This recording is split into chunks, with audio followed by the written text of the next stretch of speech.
Russian researchers in the late 1940s kept 5 people awake for 15 days using an experimental gas-based stimulant. They're kept in a sealed environment to carefully monitor their oxygen intake so the gas didn't kill them, since it was toxic in high concentrations. This was before closed-circuit cameras, so they only had microphones and 5-inch thick glass portal-sized windows into the chamber to monitor them. The chamber was stocked with books, cots to sleep on but no bedding, running water and toilet, and enough dried food to last all 5 for over a month. The test subjects were political prisoners deemed enemies of the state during World War II. Everything was fine for the first 5 days. The subjects hardly complained, having been promised, falsely, that they would be freed if they submitted to the test and did not sleep for 30 days. Their conversations and activities were monitored, and it was noticed that they continued to talk about increasingly traumatic incidents in their past, and the general tone of their conversations took on a darker aspect after the 4-day mark. After 5 days, they started to complain about the circumstances and events that led them to where they are and started to demonstrate severe paranoia. They stopped talking to each other and began alternately whispering into the microphones and one-way mirrored portholes. Oddly, they all seemed to think they could win the trust of the experimenters by turning over their comrades. The other subjects in captivity with them. At first, the researchers suspect this was the effect of the gas itself. After 9 days, the first of them started screaming. He ran the length of the chamber, repeatedly yelling at the top of his lungs for 3 hours straight. He continued attempting to scream, but was only able to produce occasional squeaks. The researchers postulated that he had physically torn his vocal cords. The most surprising thing about this behavior is how the other cactus react to it, or rather, didn't react to it. They continued whispering into the microphones until the second of the cactives started to scream. The 2 non-screaming cactives took the books apart, smearing page after page with their own feces and pasted them calmly over the glass portholes. The screaming promptly stopped. So did the whispering into the microphone. After 3 more days passed, the researchers checked the microphones hourly to make sure that they were working, since they thought it's impossible that no sound could be coming with 5 people inside. The oxygen consumption in the chamber indicated that all 5 must still be alive. In fact, it was the amount of oxygen 5 people would consume at a heavy level of strenuous exercise. On the morning of the 14th day, the researchers did something that they said they wouldn't do to get a reaction from the cactives. They're going to use the intercom inside the chamber, hoping to provoke any response from the cactives. They were afraid they were either dead or vegetables. They announced, "We are opening the chamber to test the microphones. Step away from the door and lie flat on the floor or you will be shot. Compliance will earn one of you your immediate freedom." To their surprise, they heard a single phrase in a calm voice response, "We no longer want to be freed." Debate broke out among the researchers and the military forces funding the research. Unable to provoke any more response using the intercom, it was finally decided to open the chamber at midnight on the 15th day. The chamber was flushed of the stimulant gas and filled with fresh air, and immediately voices from the microphones began to object. 3 different voices began begging, as if pleading for their life of loved ones, to turn the gas back on. The chamber was opened and soldiers sent to retrieve the test subjects. They began to scream louder than ever. So did the soldiers when they saw what was inside. 4 of the 5 subjects were still alive, although no one could rightly call the state that any of them in life.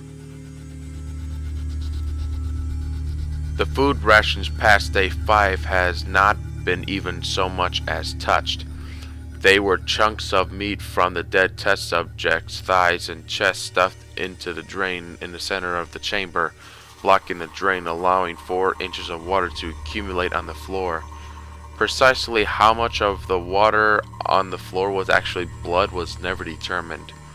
All 4 surviving test subjects also had large proportions of muscle and skin torn away from their bodies. The destruction of the flesh and exposed bone on their fingertips indicated that the wounds they inflicted by hand, not with teeth as the researchers initially thought.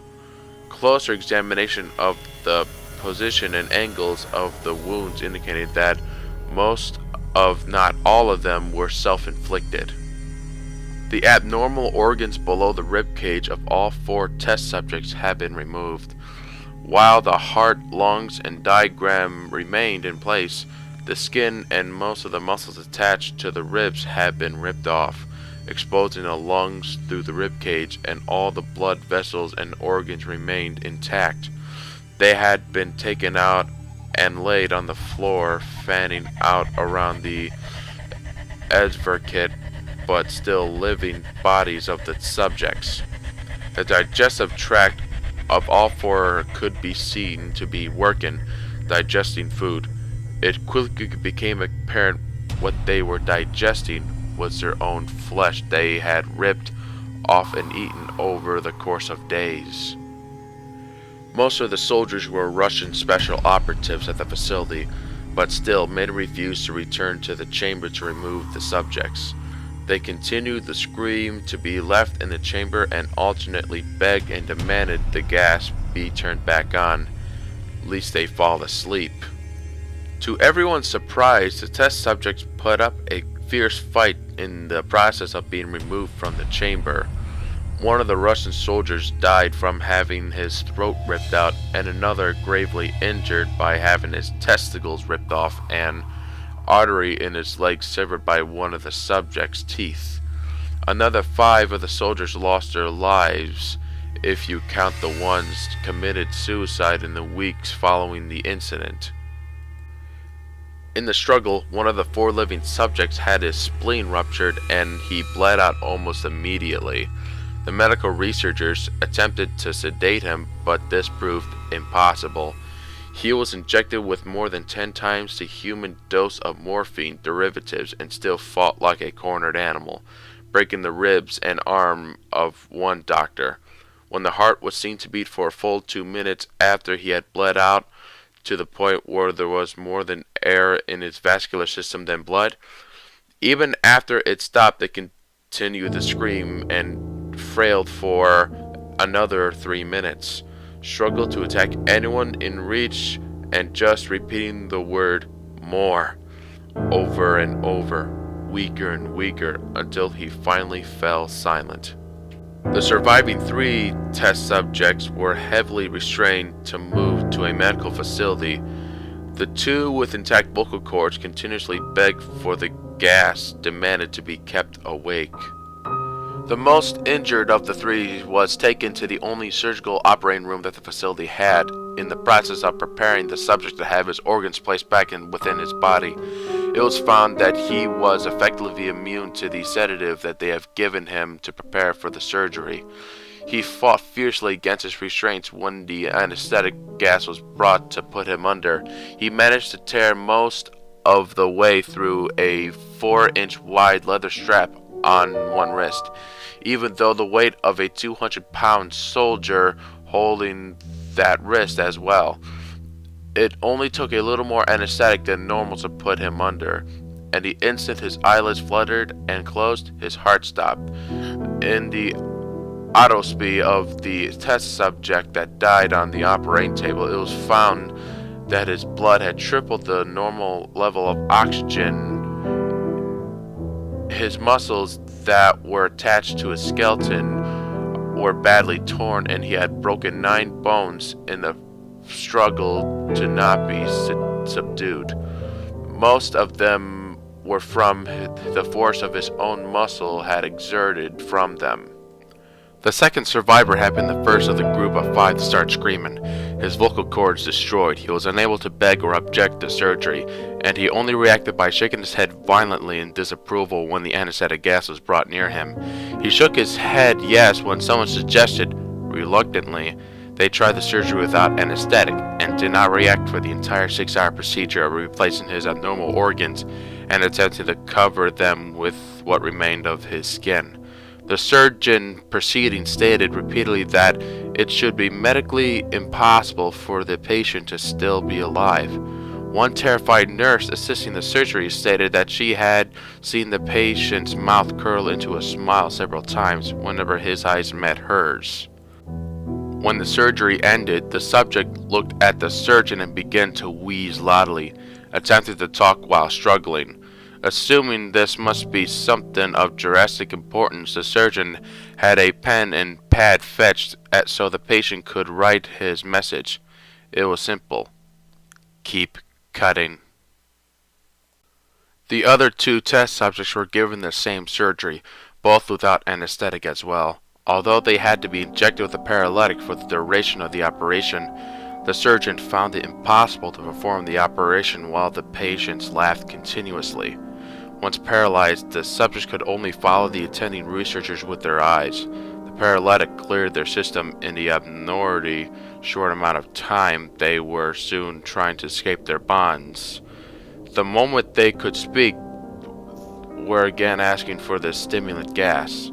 The researchers tried asking why they had injured themselves, why they had ripped out their own guts, and why they wanted to be given the gas again.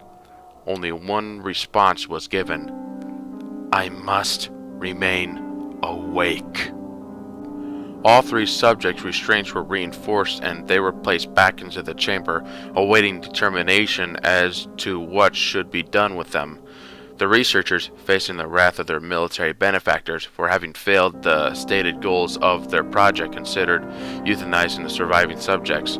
The commanding officer, an ex-KGB, instead saw potential and wanted to see what would happen if they were put back on the gas.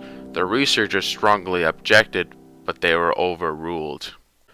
In preparation for being sealed in the chamber again, the subjects were connected to an EEG monitor and had their restraints padded for long-term confinement. To everyone's surprise, all three stopped struggling the moment it was let slip that they were going back on the gas. It was obvious that at this point all three were put in a great struggle to stay awake. One of the subjects that could speak was humming loudly and continuously. The mute subject was straining his legs against the leather bonds with all of his might, first left, then right, then left again, for something to focus on. The remaining subject was holding his head off his pillow and blinked rapidly, having been the first to be wired to the EEG. Most of the researchers were monitoring his brain waves in surprise. They were normal most of the time, but sometimes flatlined inexplicably. It looked like if he were repeatedly suffering from brain death before returning to normal. As they focused on the paper scrolling out of the brainwave monitor, only one nurse saw his eyes slip shut at the same moment his head hit the pillow. His brainwaves immediately changed to that of deep sleep and flatlined for the last time as his heart simultaneously stopped. The only remaining subject that could speak started screaming to be sealed in now. His brainwaves showed the same flat lines as the one who had just died from falling asleep. The commander gave the order to seal the chamber with both subjects inside, as well as the three researchers. One of the named three immediately drew his gun and shot the commander point blank between the eyes. Then turned the gun on the mute subject and blew his brains out as well. He pointed the gun at the remaining subject, still restrained to the bed, as remaining members of the medical and research team fled the room. I won't be locked up in here with these things. Not with you! He screamed at the strapped man on the table. Who are you? He demanded. I must know! The subject smiled. Have you forgotten so easily? The subject asked. We are you. We are the madness that lurks within you all, begging to be free at every moment in your deepest animal mind. We are what you hide from in your beds every night. We are what you sedate into silence and paralysis when you go to the nocturnal haven where we cannot tread. The researcher paused, then aimed at the subject's heart and fired. The EEG flatlined as the subject weakly choked out. So nearly free.